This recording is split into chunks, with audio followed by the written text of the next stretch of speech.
be the greatest catch I've ever seen. Receivers, and this time he lost one and it's picked off.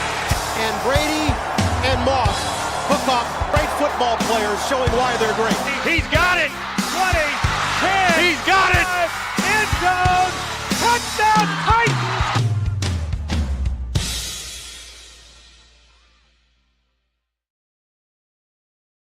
Well, happy Wednesday, YouTubers. Welcome to the DFS Advisor Show. We got a lot going on, man. There is so many coaching changes, so many offensive coordinator changes in the NFL. We got hockey that is just off the chain. We got baseball preseason. We got NBA getting ready, for their all-star program. We got racing getting ready to start down here in Florida. We got Daytona 500 coming up. We got Volusia County Speedway dirt track racing. It don't matter where you want to go. We got weather all over. The trucker show's going crazy with guys calling in with the weather. We got trolls coming in the show, hanging out and giving us great content, gaining us viewers. I know last week I went off the chain a little bit with some guys that pissed me off, but man, it was fun. It was entertaining. And I don't know if you guys understand how all this works, but we kind of got like 4 different deals going on. We got our YouTube deal. We got our DFS Advisor app. We got our Inner Circle Fantasy Sports, that we do with all our leagues in fantasy sports and our DFS. And then we got our iHeartRadio. And as we're taping and doing stuff live on YouTube, we are also taping at the same time for our Podbean, which does all of our app stuff. And then we got our iHeartRadio, which the producers watch our show. They take the YouTube, they break it down, they chop it up, and then they create our iHeartRadio stuff. And I got a phone call after the show.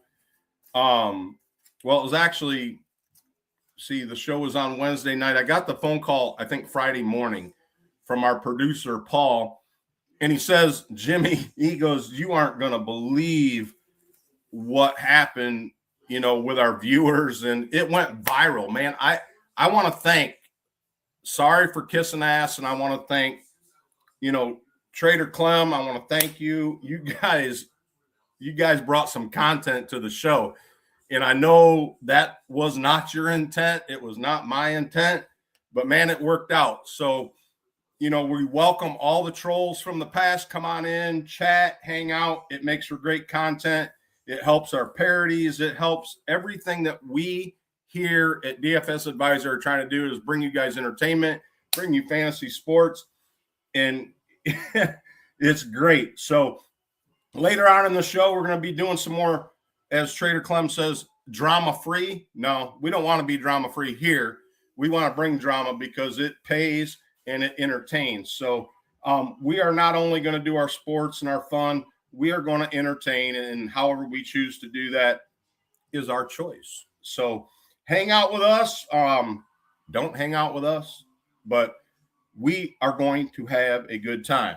So tonight, we're going to talk a little bit about some of these. Let me get rid of this dip. Sorry about that. It's kind of like a smoker thing, but only worse. But anyways, we are got a packed show with some of the coaching stuff going on, some of the OC stuff going on, some of the player stuff going on in the NFL. We're going to also do some things with the racing program as it gets closer and closer. So we're going to kind of profile some, some racing drivers, some racing teams. The Rolex 24 Hours is getting ready to kick off down here in Daytona. Volusia County Speedway is getting ready to go hot and heavy on the dirt track side.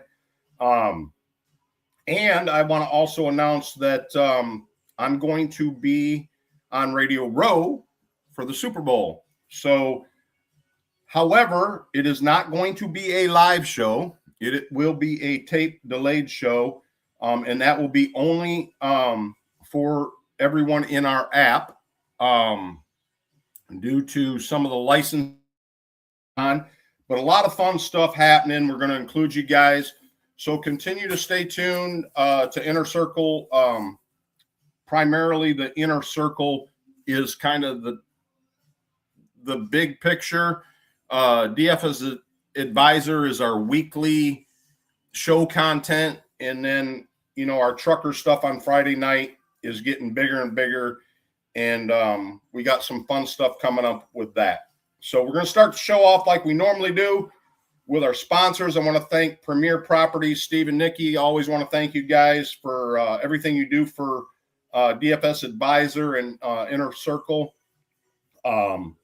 We have, the Freaky Tiki here in town. We want to thank them. And we got Selective Truck Brokers out of Grand Rapids, Michigan. I know you guys are getting pounded with snow up there, cold, ice. I know you guys had a big, and this kind of hits home with me, Hudsonville, Michigan, which is a suburb of Grand Rapids, Michigan, where I'm basically from. Spent most of my life there. They had a big 100-car pileup up there this week. Some friends that I do know got injured in that accident. Some other friends and family just missed it. So I know you guys are dealing with weather up north. We've got some friends in Tennessee that are getting ready to get hit this week with some ice and snow up by the Chattanooga area. So you guys be safe. Stay out of harm's way. So watch for that snow and ice in the, Tennessee, North Carolina. You guys are going to have some serious weather up there coming this week. It's been a little cold down here in Florida. It's warming up now. However, we have had the heat on, and I'm always on my wife's ass about turning on the heat in Florida. It's kind of like this sacrilegious. I don't believe in turning on the heat, but I will tell you the last couple of weeks, it has been nice to have the heat on. So thank you, Lisa, for turning on the heat. I haven't said anything. You guys are going to find that as we go forward with what we do, I'm kind of a reality guy. I'm in the moment in life. I'm 59 years old and been there, done it, got the T-shirt and most everything. I know you guys, a lot of you guys think, man, he's talking about racing. How do you do that? Boy, he's talking about trucking. How do you do that? I have been blessed by the man above to be involved in a lot of cool shit. From my career in trucking, in rigging, the people I met, the people I was involved with, which gave me a very good young career. I was involved in racing from a short track, grassroots type racing, all the way up through ASA, ARCA, NASCAR. Spent some time with some pretty cool people. I have a lot of great memories. I have a lot of great things that I experienced as a young man. I'm going to share a lot of those things with you guys. And as we go, I'm going to bring you some realities. The fantasy sports stuff to me, guys, is a passion. It's a hobby. It's a gambling fix. It's a lot of fun things. However, through some of those fun things in fantasy sports, I had some bad things happen.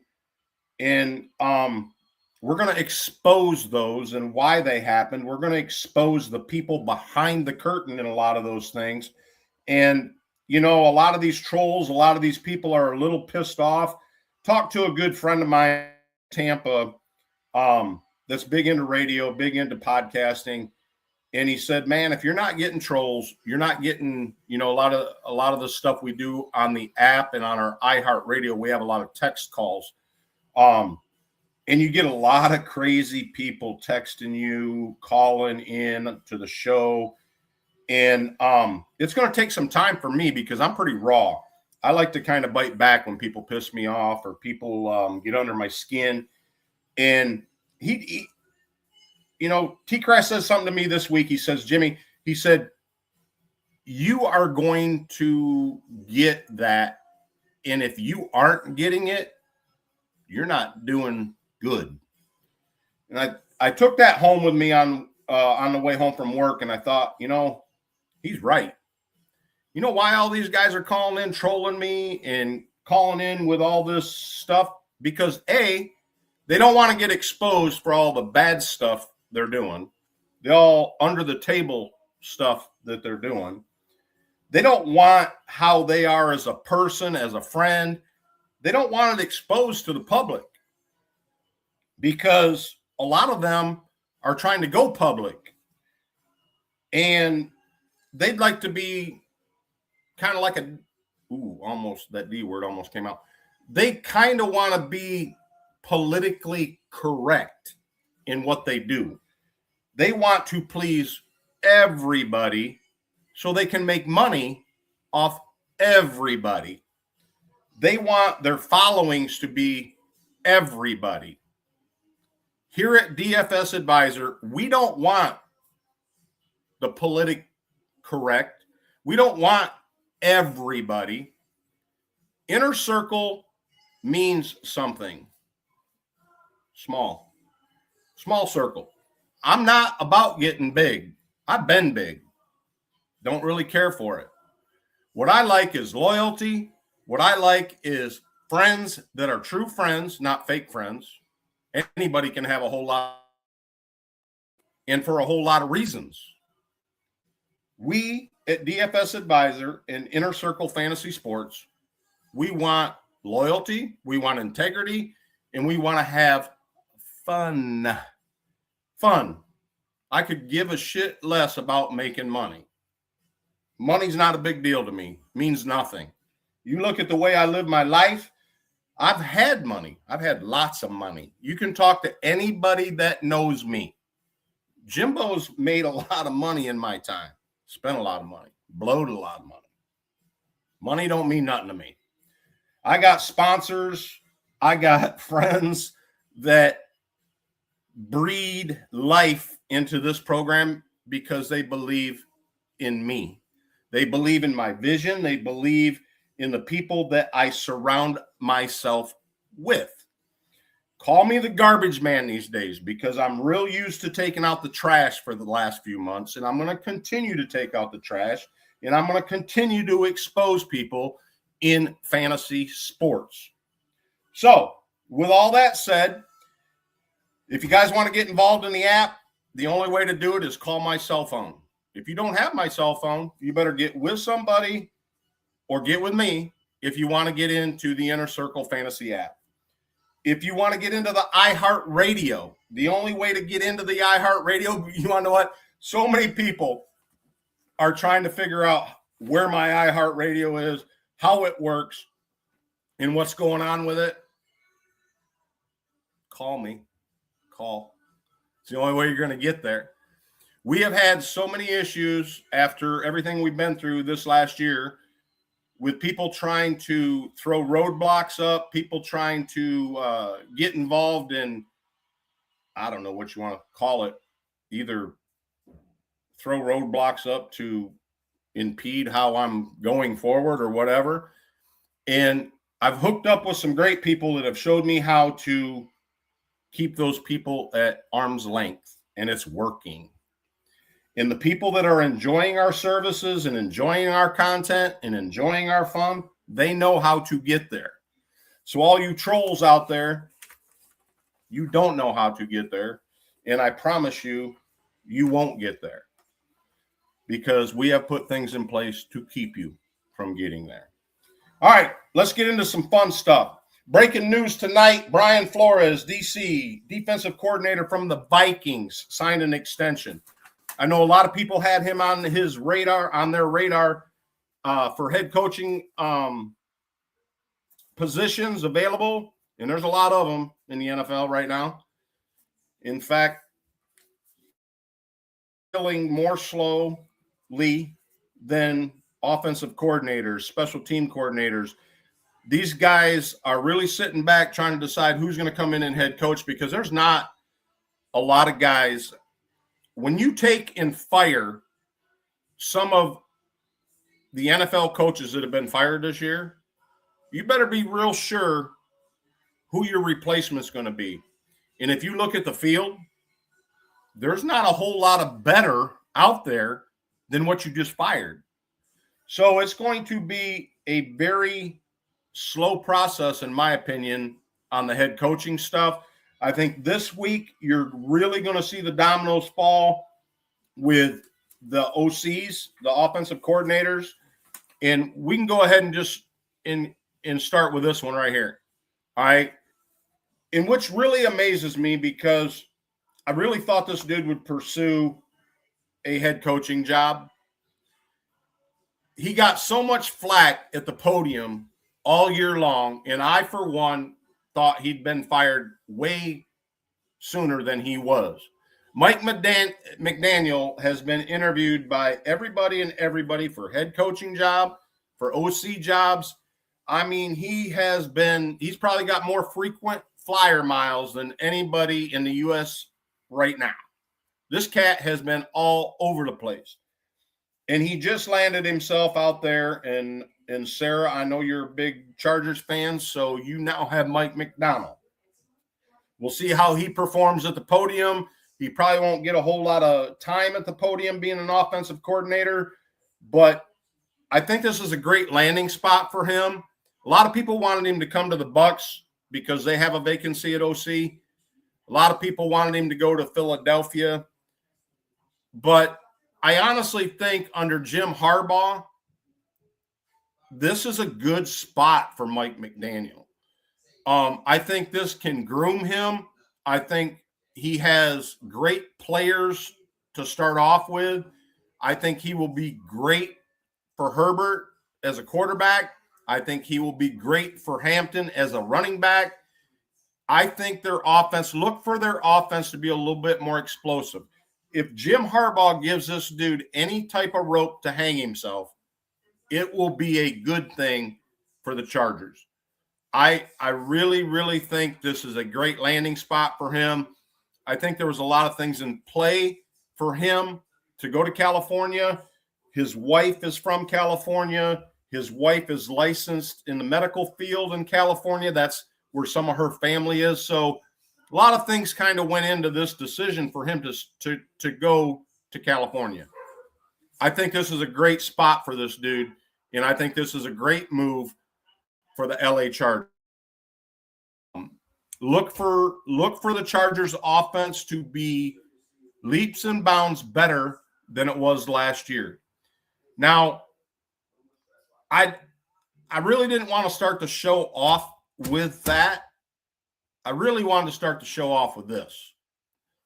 Okay, this Indiana team, this Miami Hurricane team that just gave us probably one of the best college football championships that we had the pleasure to view. I think it was a great game. I think there was multiple storylines that will be long-term legacies. They will be long-term remembered. They will be highlights. And this kid Mendoza just stamped his ticket to go to the Raiders. Unless the Raiders do something extremely stupid and don't take this kid, I think, is legit.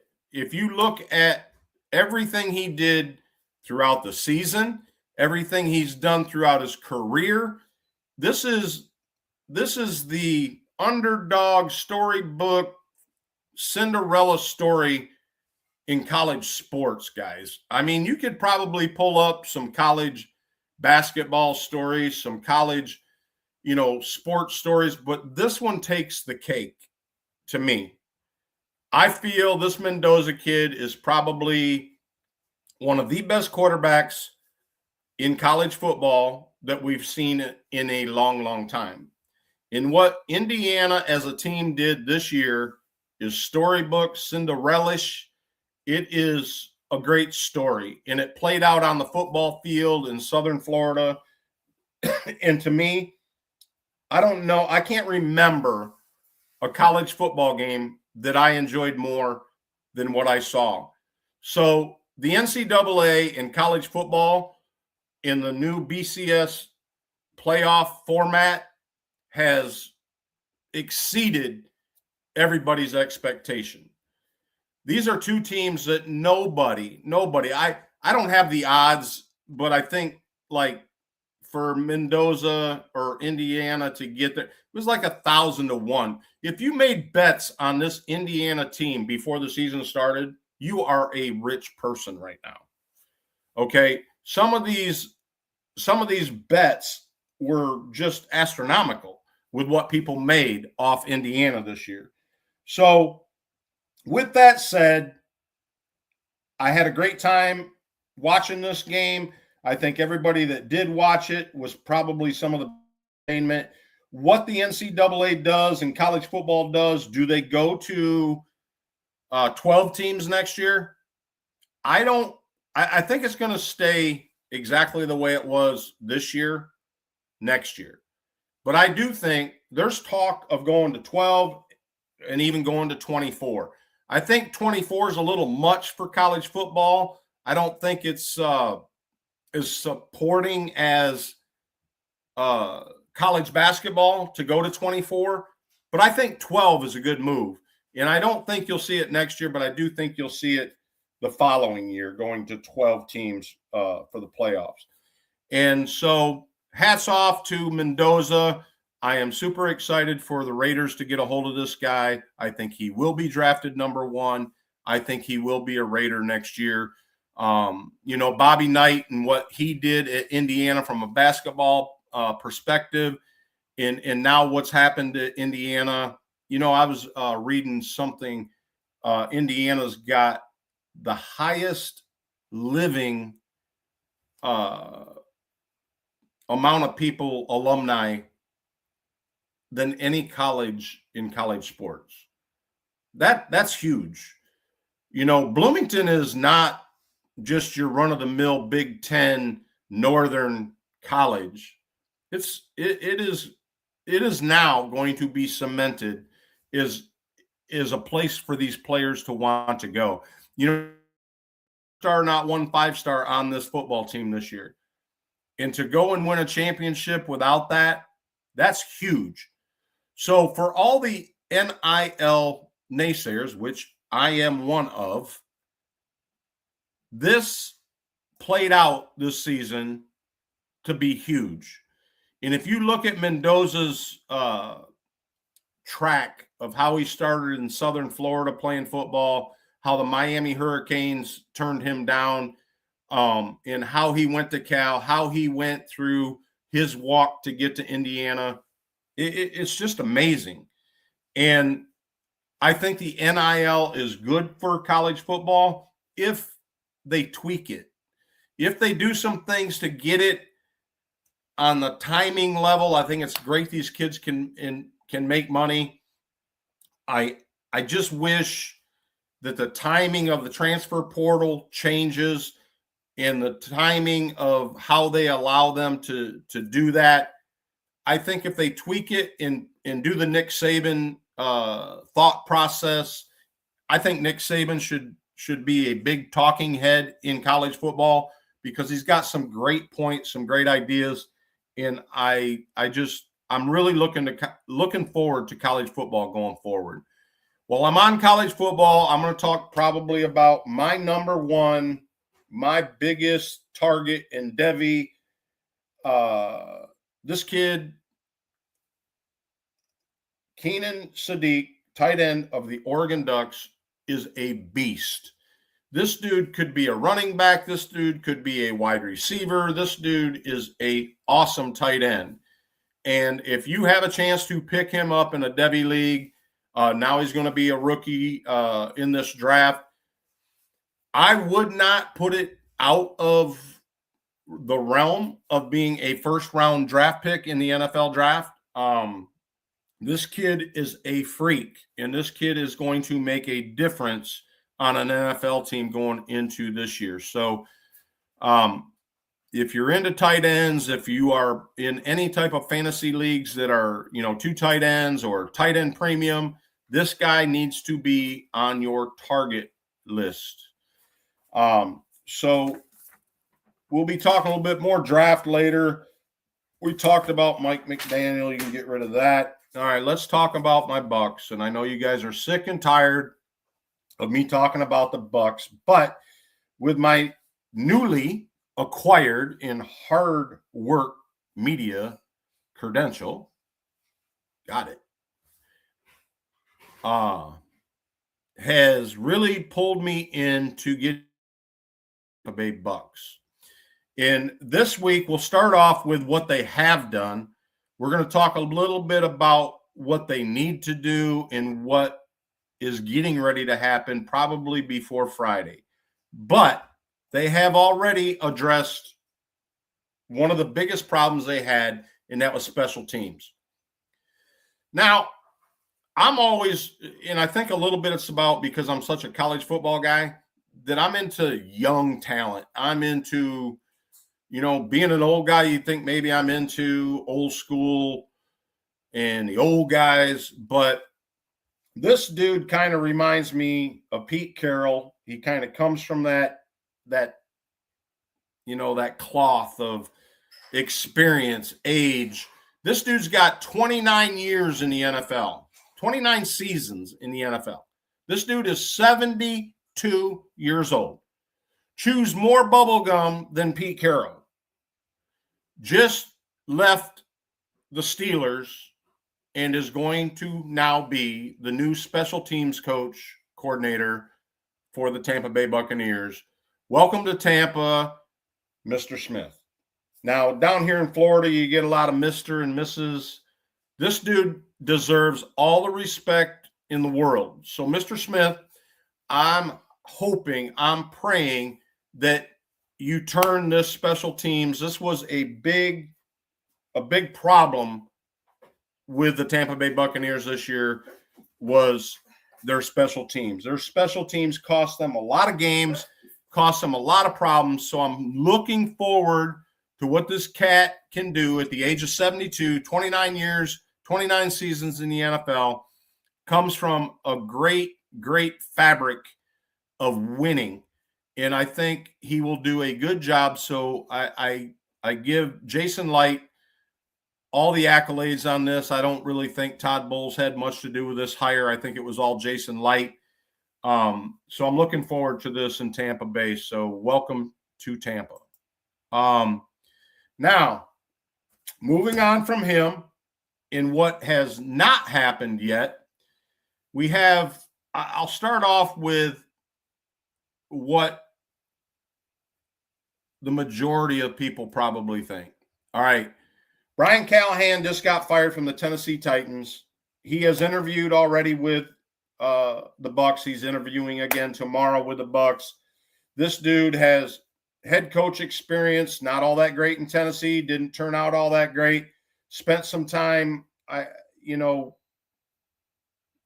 some winning team environment. Cincinnati had him. This guy, if you look at his passing game experience, okay, from an offensive coordinator position, it looks great on paper.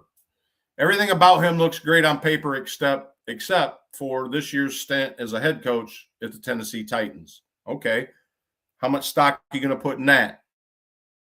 Vrabel just did in New England this year. Okay, the guy was at Tennessee. Not all that great. Goes to New England, total different ball game this year. Do I think Brian Callahan will be the next offensive coordinator for the Bucs? I do not. But I do think we will know by the end of the week. He is definitely probably from a lot of the major network media guys, a lot of your talking head guys in the NFL. I think they're giving him the front-running opportunity to get this job. I don't personally think, from what I've been involved in, the time I've spent talking to people at Tampa, I don't think so. But I do think, I really, really do think that this guy is going to get the job. All right, Zach Robinson, OC, just left the Falcons. Okay, so what division are the Falcons in? Same division as the Tampa Bay Bucks. This guy comes from probably one of the best coaching trees there is. This guy is very talented and has previous experience from the LA Rams with Baker Mayfield. So I think this guy actually checks more boxes than Callahan does with the Bucs. If you start checking boxes, I think this guy's way ahead. He also has already interviewed and is going to interview again with the Tampa Bay Bucs.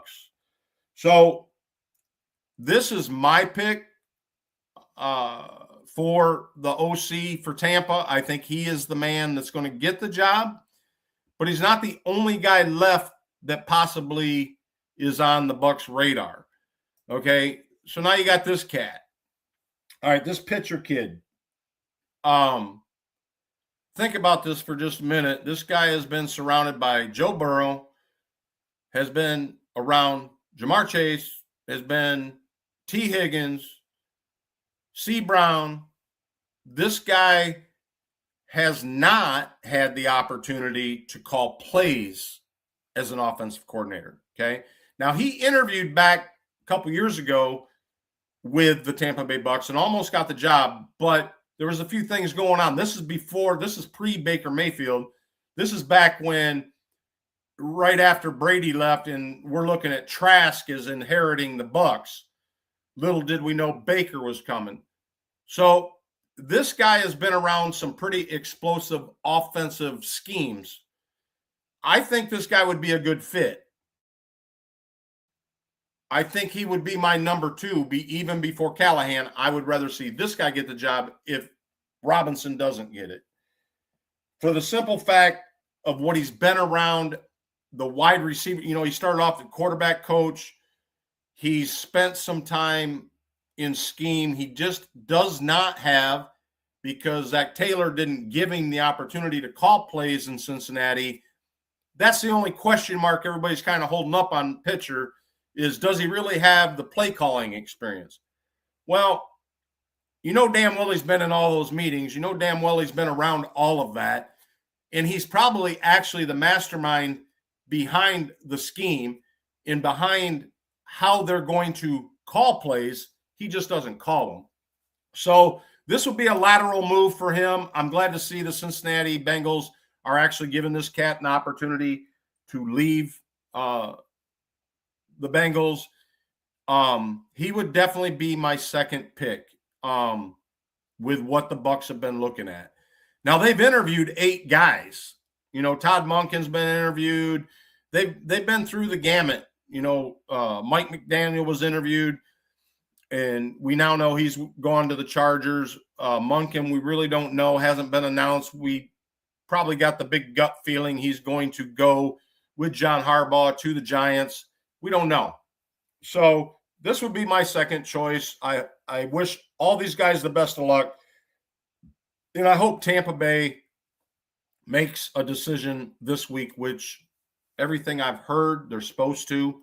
So while we wait, just like my friend down in Louisiana says, we hydrate. So, anyways, we're waiting on an OC in Tampa Bay. We have 7 total coaching positions to fill down here in Tampa Bay, so they better get busy. They filled 1, special teams, so we're good with that. All right, so let's talk about last week and the total meltdown of Trader Clem's Buffalo Bills. I think it's so cool. I love Josh Allen. I am now James Cook fan. Cook is actually probably the only bright light they have. They've lost their head coach. They're fixing to lose a wide receiver. And the Buffalo Bills are a dumpster fire. So everybody has said, oh, this is a year for Josh Allen. No Mahomes, no Lamar. This is a year for Josh Allen. What's Josh Allen do? He goes into the playoffs and shits the bed big time. I'm not talking about a log that he squeezes out. I'm talking about diarrhea all over the bed. Clean up. Well, who had the balls to clean it up? The owner. The owner. The owner came in, big time Terry P comes in and is fixing to clean house. Now, what they do, now that they let Sean McDermott go, do I agree with that? Well, I said last week, Sean McDermott was average, and he is average. Somewhat like Pittsburgh's situation. Average. On the winning side of average, but where is the problem? Is it in the offensive scheme? I've said that they're lacking a wide receiver one, and has been a big problem for the Bills. Obviously, the owner thinks the coach is a big problem. And if you look at anything that's happened in the media this week, and especially after yesterday with their news conference, with their GM, Brendan Bean, and TP at the podium talking about McDermott, there wasn't much great to say. Not much great to say about last year's pick, Coleman, wide receiver. He's gone. He's history. He is a TB issue. He is an AB issue. This guy is on his way out and don't even realize it. Look for Coleman to be gone very, very soon. All right, so where do you think they go head coach? Where's next for the dumpster fire in Buffalo? Because it is a dumpster fire. They've paid all this money to Josh Allen, which deservedly so, MVP. Did he play like an MVP last week? Not even close. He cost them the playoffs. And he said it right at the podium. He let his team down, and he did. So does the choke artist recoup next year?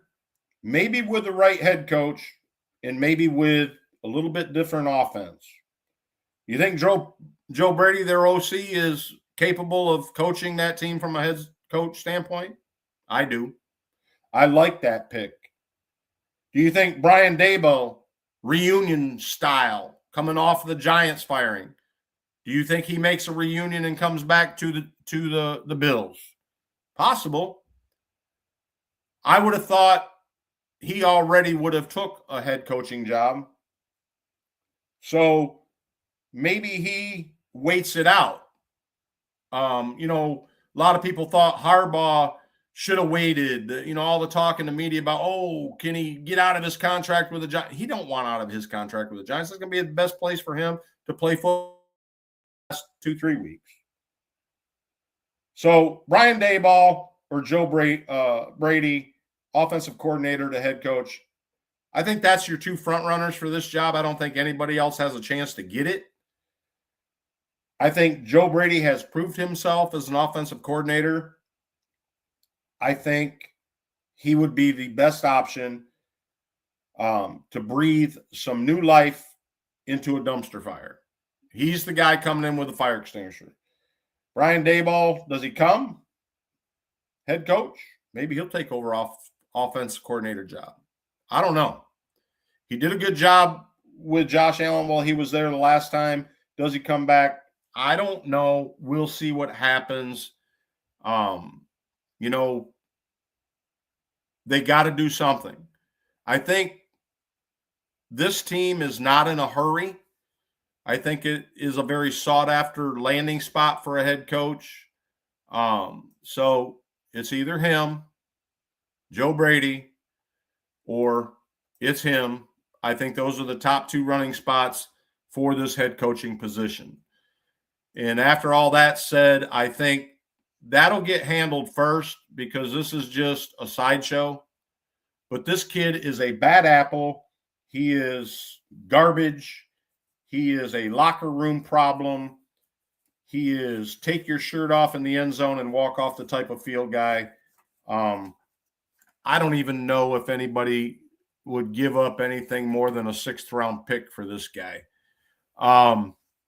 So is he capable? Is he talented? Yes, but he definitely has a culture problem, a bringing up problem, an authority problem, identity problem. But Keenan Coleman needs to grow up and go back to college for another year, in my opinion. So these three jobs are definitely going to be the next three openings for the Buffalo Bills. A wide receiver, one, a head coach, and an offensive coordinator, I think, are real soon to help come put out the big old Trader Clem dumpster fire. So anyways, all right.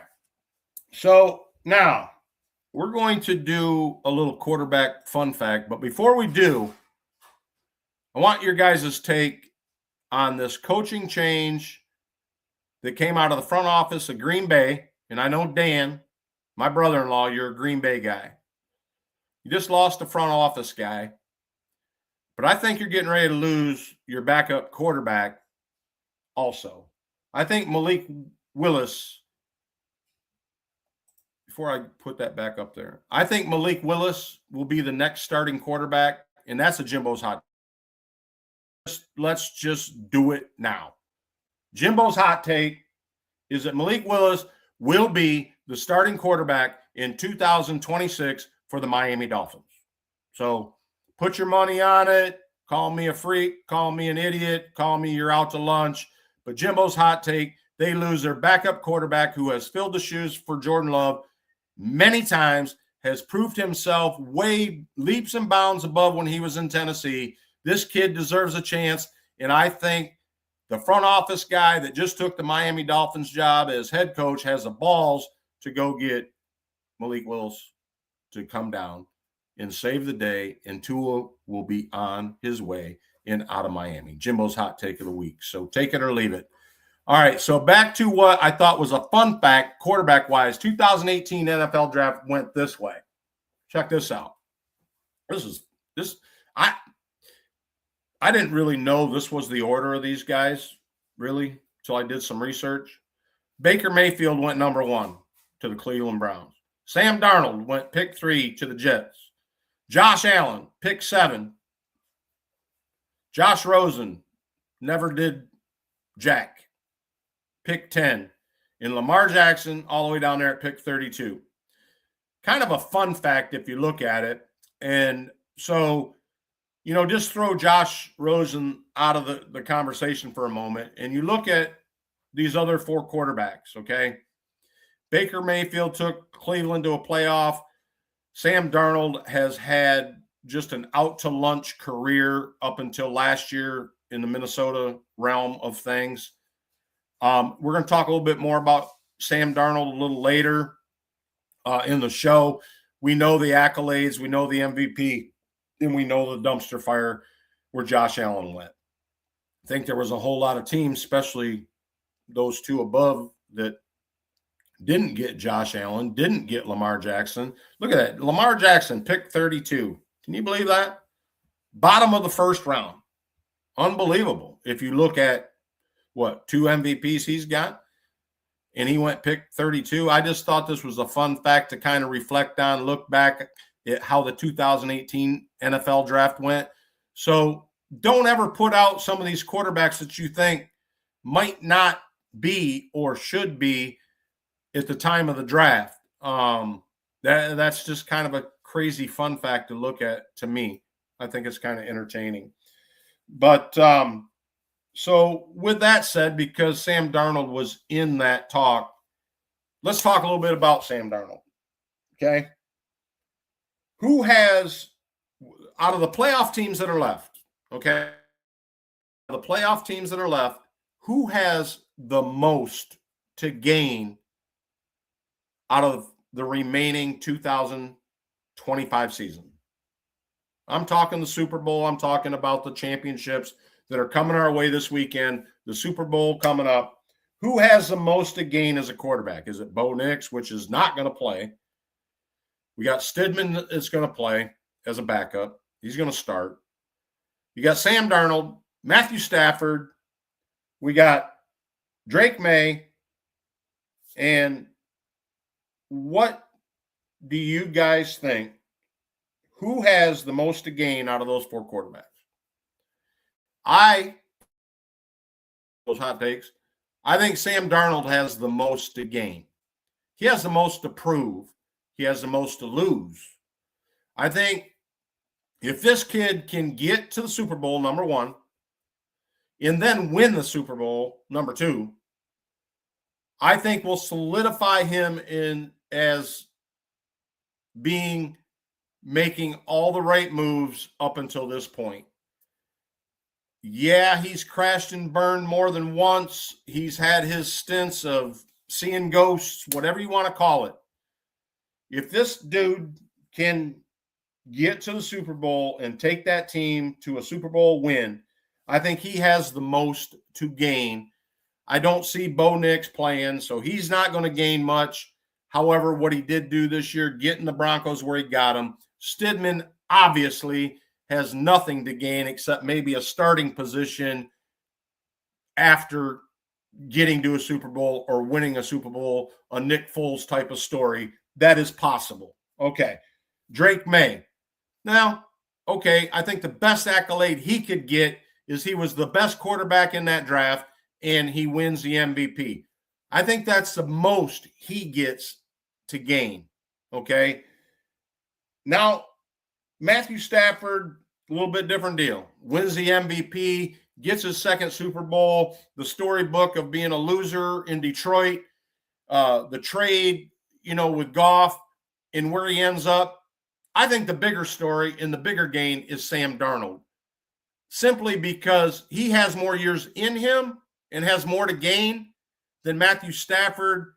Maybe it helps him grab another chance, another vote, a little bit better voting percentage for a gold jacket. I think that's all really Matthew Stafford, other than his own self-preservation and in knowing what he did in the NFL. But I do think, it helps him get a gold jacket if Matthew Stafford wins the Super Bowl. But the most to gain, I think, is this kid, and I think Sam Darnold has the most to gain, and it could go on to be a big story in the NFL. So that's my take on Sam Darnold in that whole program, that he stands the most to gain going forward. All right, so now we're going to get personal. We're going to go a little bit back to the trucking side. It's really kind of cool. This cat right here, he used to own this truck from my hometown, Weberville, Michigan. Candy Bar, David Clark, we miss you. I grew up, this guy is no longer with us for reasons. He left this earth a little bit too soon. Not a lot too soon, but a little bit too soon. This guy was one of my heroes growing up as a trucking family kid. This guy was nothing but class. This guy was nothing but spit and polish. And he was all about look at me going down the road. Grew up in Stockbridge, Michigan, kind of a farm boy, but he was a trucker. And this dude was probably one of the best truckers I ever knew. Trucked more miles than anybody I know, including myself. But David Clark, Candy Bar was his CB handle. He had some of the sweetest rides you'll ever look at. And the other day, I was going through some pictures that my wife saved out of the hurricane. And I caught this picture of one of David's trucks that he had throughout the years. David used to run produce West Coast. He was big running produce from Florida to Michigan. And he was our local hometown hero. When you saw David Clark going down the street, coming into town, because he was always gone. So if you got the chance to catch David running up I-96 through Weberville or up in Grand Rapids getting empty with his produce, it was almost an honor to see David. We all loved David. He was our hometown hero. He brought a lot of life into a lot of very successful trucking companies, including mine. David worked for me for a lot of years after he got out of the produce business. He actually hauled steel for me. But the Hitchcock brothers, David was what you would call in the NFL a trendsetter. He was a culture guy. If you didn't take care of your shit and wash it and polish it, in David's eyes, you shouldn't be on the street. David took pride in his ride. He took pride in his business. He took pride in his son and brought his son up into trucking. And when I saw this picture, I said, man, I got to post it. I got to talk about David. I miss David. It was a tragic day when David was gone. I got another picture I'll show you guys next week. It's in my phone. I don't have time to download it. And you'll get to see him in person sitting next to one of his other beautiful rides. But I'll never forget the day that David had faith enough in me as a young kid, 18 years old, to drive one of his trucks. Mine was broke, and it was in the shop, and David said, take mine. I'll never forget it. Later in years, David also, as working for me, when he couldn't work for whatever reason, he'd call me because we lived in Grand Rapids together. He lived right close to me, hauled a lot of loads for me. And David said to me one day, he said, Jimmy, just take my truck. And I cannot tell you what it means as a truck driver. When this dude would allow you to drive one of his trucks, it was an honor.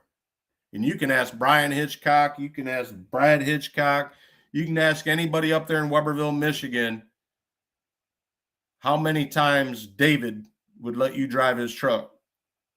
And it wasn't many. I remember another time, I went to David, and I'd been kind of not driving a whole lot, sitting in the office. I'm a fat ass dispatching trucks. And I wanted to go out west. Got another good friend, Randy George, drives truck, hauling produce off the West Coast, worked for me also. Randy said, hey, Jimmy, if you want to get away for a little while, I got an extra load going out west. And I said, man, I don't have a truck. Well, I looked across the street from my office up in Grand Rapids, Michigan, off 76th Street, and over there at the old 76, David's truck sat over there where he parked it. And I called David, and I said, hey, Dave, can I take your truck out west? I need to get away. I was going through a divorce. I needed to go trucking. And for those of you that don't know what trucking is to a driver, it's a safe place. It's a place to think. It's how we made our living. It's how we supported our families. And David said, Jimmy, take my truck. I need a week off anyway. So I loaded up and I went to the West Coast, and I'll never forget it. We were hammered down coming back off the West Coast with produce, and there was a bunch of construction out in Wyoming. All these freaking orange barrels on the road. And I'll be goddamned if somebody didn't hit one of them barrels and it's laying right in the middle of the fucking road. I remember hitting that barrel with David's truck. And I don't know, you can see that big Texas 18-inch bumper on the front of that truck. It's kind of like that. It was a different truck, but I remember pulling over as soon as I hit it, got out of that construction zone, and I stepped out and I saw that bumper, and I thought, my God, how am I going to tell David about this? But you know what? I called David. I got over to Cheyenne, and I pulled in over there to the truck stop in Cheyenne, and I said, David, I said, you ain't going to believe this shit. And he said, you didn't wreck my truck, did you? And I said, no, but worse. I fucking hit a barrel in the road and bent your bumper. And he said, shit, get out there and do 90. It'll go away. He said, don't worry about that $400 bumper. He goes, I've been through more bumpers than you'll ever dream of. And I remember that day that just solidified that the friendship, the loyalty that I had in this dude. I miss you, David. I miss Candy Bar. Sorry I'm getting a little emotional, guys, but that one meant a lot to me. And I told you that we're going to talk a lot more about things than just football and fantasy football on this show. And because we want to be real. We want real life And we want friendship. We want loyalty. You don't find it very much in this world these days.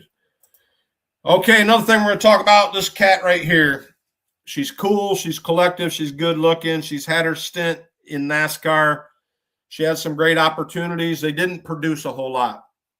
But as NASCAR starts up here in February and short tracks start up all across the United States in the summer, we're going to start profiling race car drivers. And Hailie Deegan is a race car driver that I think has talent. How she got there, I don't know. Her story from the very beginning, I don't know the politics of it, but this broad, and she can drive. She can drive. She's a wheel. In NASCAR and racing, in short track racing, they talk about wheel men. She's a woman, and she's a wheel woman. This cat can drive a race car.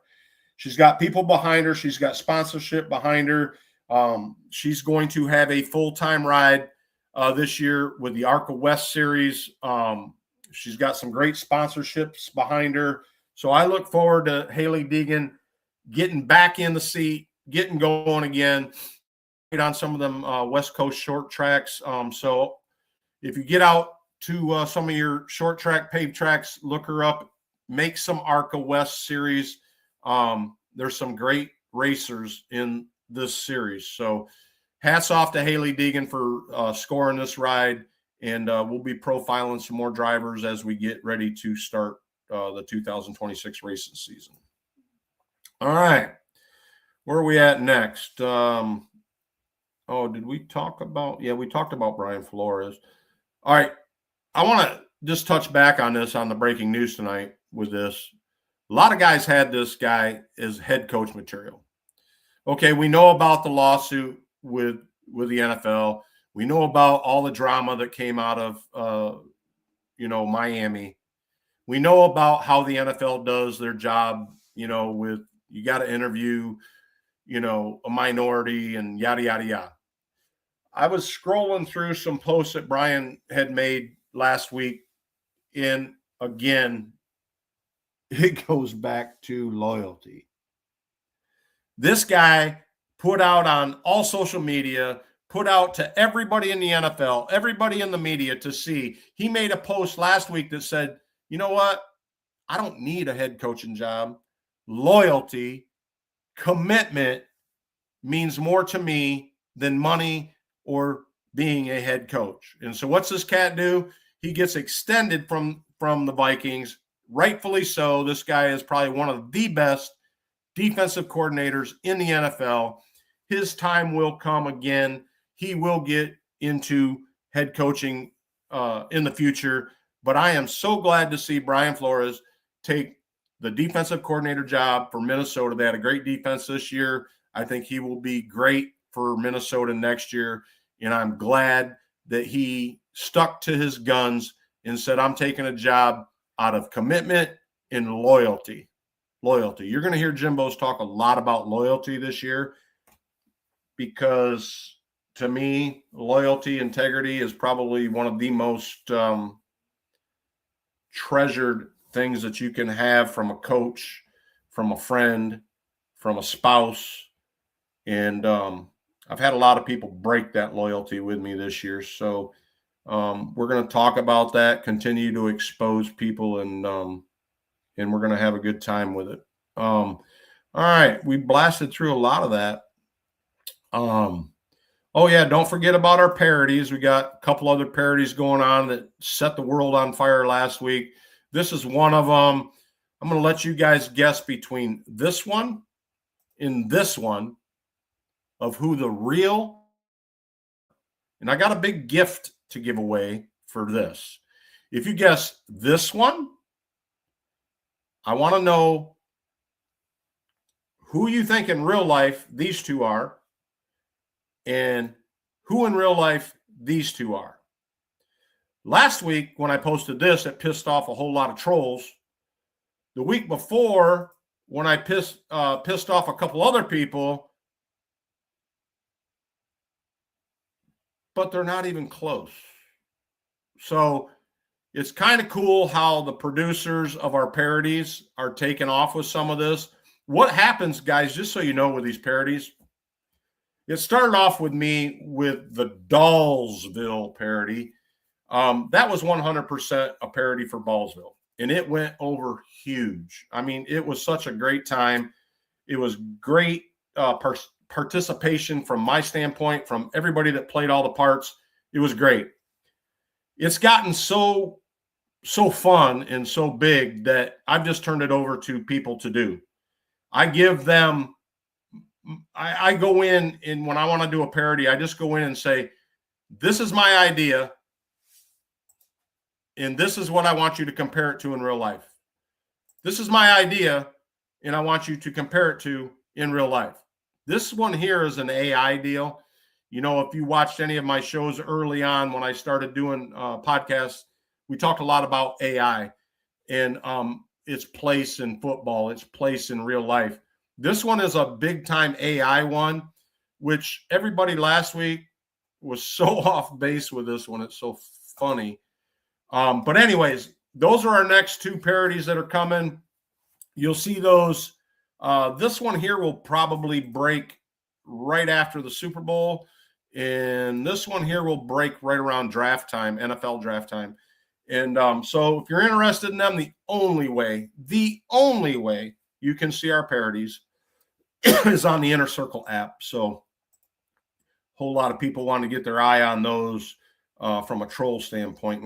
Weren't able to get them. But as they grow and as we do things, it'll be a lot of good times. So check our parodies out. It's a big thing that we're doing. We're going to talk about this just for a minute. This has gotten real big in the area I live in. I don't know if you guys know a lot about airboats, but a good friend of mine he's just getting ready to launch a business to where he's going to do airboat tours in our wetlands around here. I live on the edge of a protected state land, and nobody will ever build on it, ever. Okay, so it's all state protected, from a standpoint of wildlife, 30 miles of space from my back door going north is all protected. Neighbors for 30 miles from me to the north of me. Okay. So a lot of guys do a lot of fishing. They do a lot of spear fishing. They do a lot of gag fishing, a lot of grouper fishing, a lot of mangrove fishing off of airboats. A lot of people around me do a lot of gator tours.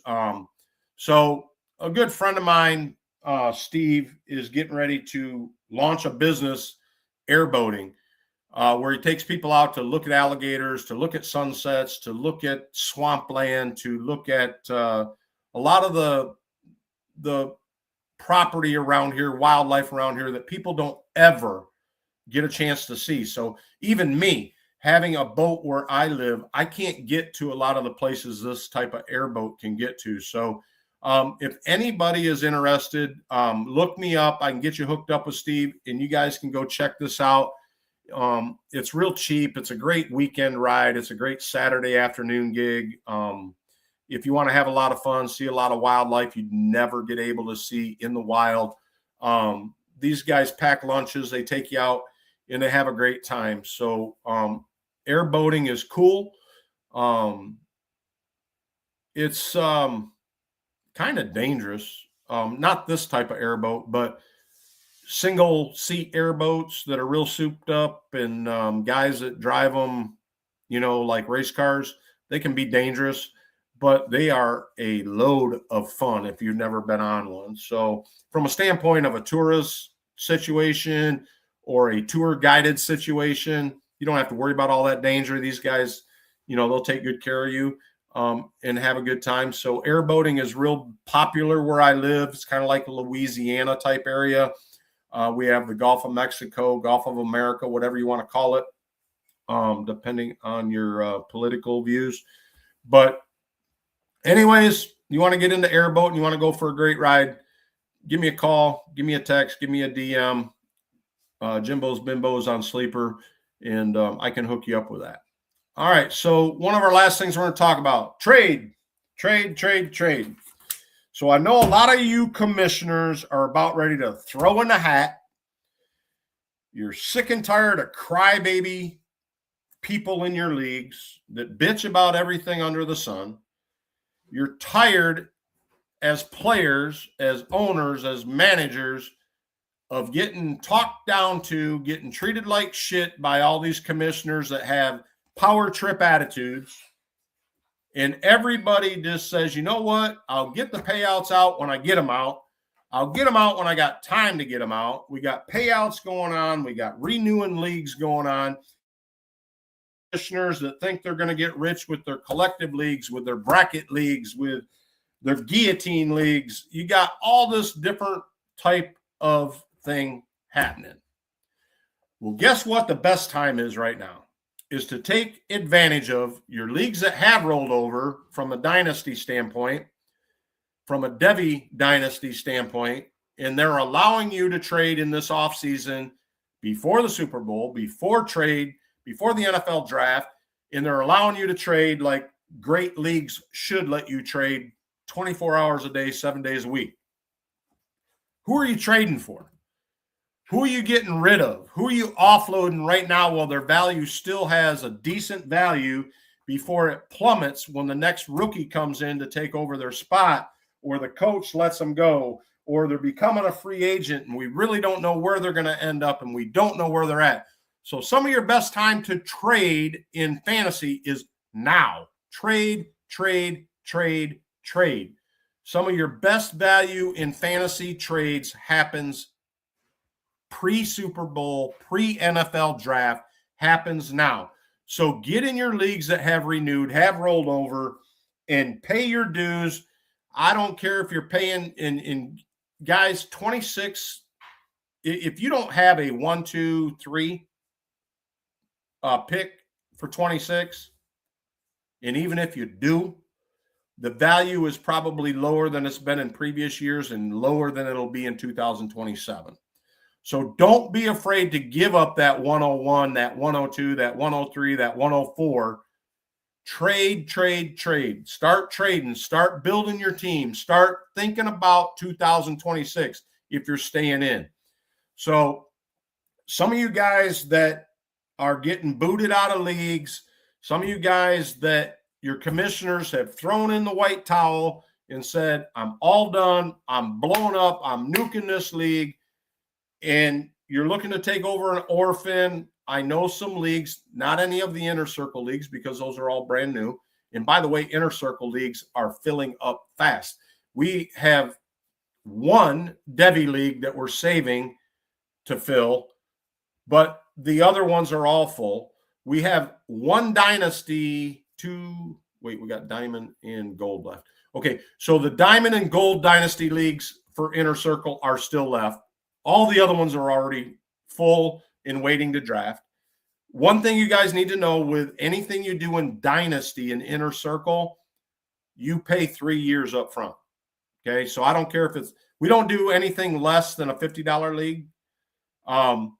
We have some $20 and $25 redraft leagues, and we have some and $10 leagues in best ball. But our dynasties are all 50 and higher, 50 to 500, okay? So those are all 3 years up front. You do not get in an inner circle league without paying 3 years up front.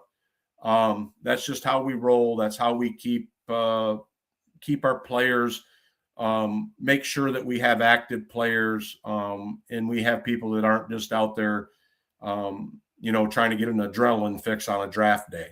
So because most of those guys that play in the $20 leagues, the $10 leagues, the $5 leagues, they are gone the next year. And as a commissioner, you got some really good guys that you want to keep, some really good guys that are committed, some real active guys. Then you got the guys that just had a draft adrenaline rush and just wanted to draft, and they walk away from it. So that's why we do the 3-year deal in our dynasties, is to keep them strong, to keep them healthy, and keep active players, keep people that want to play for good money. But anyways, So that's our Devi program with Inner Circle. That's our Dynasty program. We have one Devi left, 2 dynasties left to draft, and those will not start filling until after the Super Bowl. And the Devi League will not start until draft night, NFL draft night. So that's where we're at on our dynasties. Our redrafts are not going to start until after the Super Bowl. Back up, stop the train. I screwed that up. Our redrafts will not start until after the NFL draft, and our best balls will start after the Super Bowl. So get involved in them. We have one Pirate League that we're doing this year. We have, what's our other one? Oh, we have our Daily 4. Our Daily 4, dudes, this is, I'm telling you, is going to be a lot of fun. I did this last year with a guy and played in. It's a weekly draft. So what happens is there's 10 owners, and you only get to draft 5 people, 5 players, okay? Quarterback, running back, wide receivers, 2 wide receivers. Yeah. Quarterback, running back, 2 wide receivers, and a tight end. That's all you draft. But every week you have to drop them. And every week you have to redraft backwards order of points. Every week the guy in the back gets to pick his 5 players off. And then the next guy gets his 5, next guy gets his 5, next guy gets his 5. Every week. So it's only for active guys that love to be active, that love the adrenaline. It's a great way to play. It's a lot of fun. It's kind of like an off-breed pirate type league, but we call it our weekly draft league. That's a DFS league, not an Inner Circle league. And there's only 5 of those. 5 of those. And the only way you can get on any of our leagues, whether they're Inner Circle or DFS, is to get involved in the app. So enough said about Inner Circle and DFS apps. Welcome in the trolls in chat. I haven't even had a chance to talk, but they're in there. Same old ones in there doing their stuff. And you know what? I'm not even going to give you the chance to get my blood pressure up like I did last week. I'm going to take the advice of my shrink. Yeah, I have a shrink. Just like I have a massage therapist and just like I have a chiropractor. When you're 59 years old, you need these types of people behind you. It helps. It helps with stress, helps with aches and pains. It helps you from becoming a pothead or a drug addict.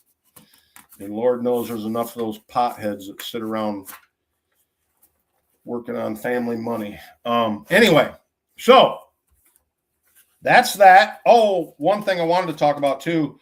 When we were out in Vegas in whenever it was, August, September time, I did a bunch of super books. And man, I've got some pretty good tickets.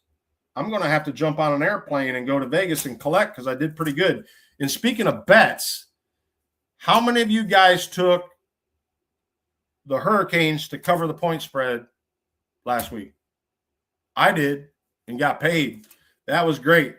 You know, Indiana was favored by 8 and the Hurricanes made it happen. So that was a great deal. I took the Hurricanes and it was cool. So anyways, we are going to get ready to sign off. But like my old boy says on the Cook Show in Louisiana, as we wait, we hydrate. So cheers to every week when I get ready to get off the show, the wife puts a glass, these little Florida, I don't know if you can see them. Get on there. Anyways, they're pink flamingos with palm trees on them. And every week the wife pours me a drink, and I don't know what it's going to be. It's either going to be like a glass of red wine, glass of white wine. Sometimes it depends on what we're going to have for dinner. Sometimes it's a stiff, cognac if I'm getting ready to smoke a cigar. But anyways, while we wait, we hydrate.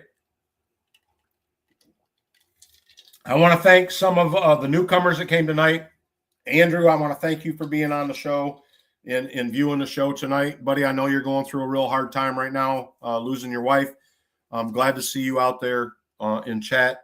And see, what a lot of guys don't understand is depending on which show you're watching, whether you're watching on the app right now through Podbean or you're watching through iHeartRadio, all three have cameras on me. And all three have different feeds. It's all not just YouTube. So they go to three different venues of people, followers. Like all these guys like to quotation, air quotes, however you do it. Everybody's big into how many followers you have. Here at Inner Circle, here at DFS, I could give a shit less about followers. I'm into people. I'm into reality. So we do this for fun. If people watch, they watch. If they don't, they don't. If they like the show, they like the show. If they subscribe to the show, they subscribe to the show. It don't really matter because I pay for all my airtime out of my own pocket, and my sponsors that, you know, are so gracious to put funds towards it because they enjoy it. So it's not about the volume or the followers or the subscribers. Some people are into that. I'm just not. I'm into coming on here, having fun, talking real. I'm into exposing people in fantasy that I think are ripping people off. I'm big into having fun with the parodies. I'm big into talking about football, talking about racing. And as you can see, I'm big into talking about trucking because it's the fabric of my life. So you either like the show, you don't like the show. That's all cool. Tune in. But Andrew, thanks a lot, man. I appreciate you. And I'm praying for you every day, bro, because I could not imagine what it's like to lose a wife of 38 years. And we're praying for you every day. You know, the door's open any day you want to drive over here and sit down and chat. We're there for you, brother. And we're there for all of you guys that want to support us and all of you guys that want to get in our leagues. Hit me up. DM me under Jimbo's, Bimbos, and Sleeper. I can get you guys vetted because we don't allow anybody in our leagues that are not vetted. Don't be offended by the vetting process. It's not a personal thing. With all the trolls and all the fake friends and all of that shit that's out there, we spend a lot of time vetting the people for our leagues because we want them to be long-term.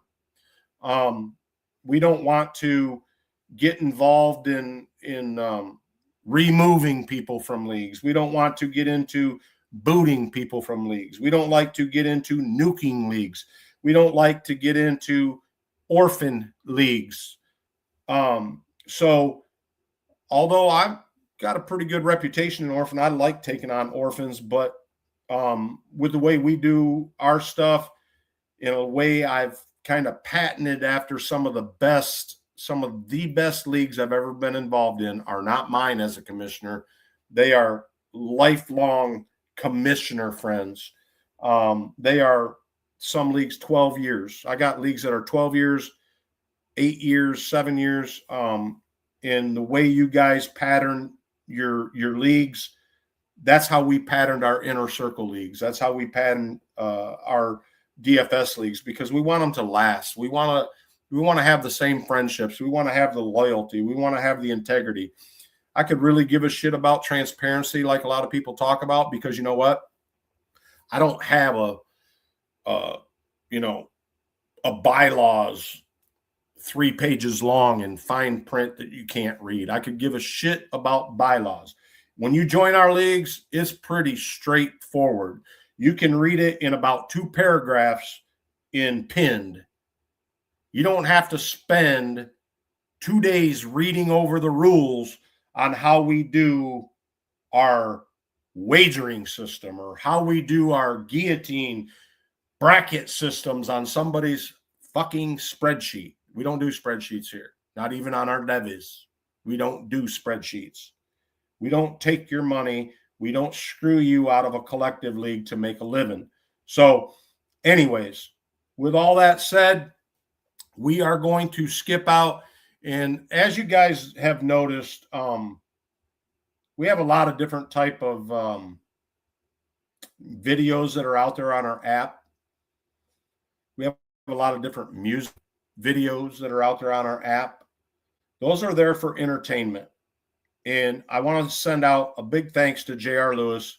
JR, you've been a great companion friend here in town. You've been a great musician. You've been a great party friend.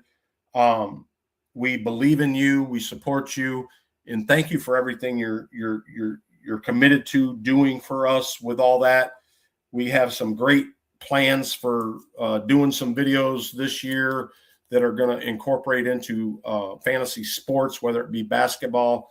And we didn't even talk about basketball. But some of our fantasy leagues in basketball, guys, this lock it in sleeper thing for basketball. If you are any type of basketball fan, take advantage of sleepers lock-in leagues. They are a blast to do. They are a lot of fun. I've never done them until this year. I don't think they had the lock-in thing before this year. It's kind of a new thing for sleepers. So get involved in that, man. It's a lot of fun. Having a lot of fun. On the basketball front, I think Jimmy Butler out with a ACL, out for the season. We got the that all-star basketball. And guess what? Guess who didn't make it? Guess who didn't make it? Guess who didn't make it? Can anybody tell me who did not get voted in to play in the all-star basketball? I'll give away something if somebody gets that to me in chat. But anyways, he didn't make it. He's getting old. He's used up. But anyways, y'all have a good night, a great week.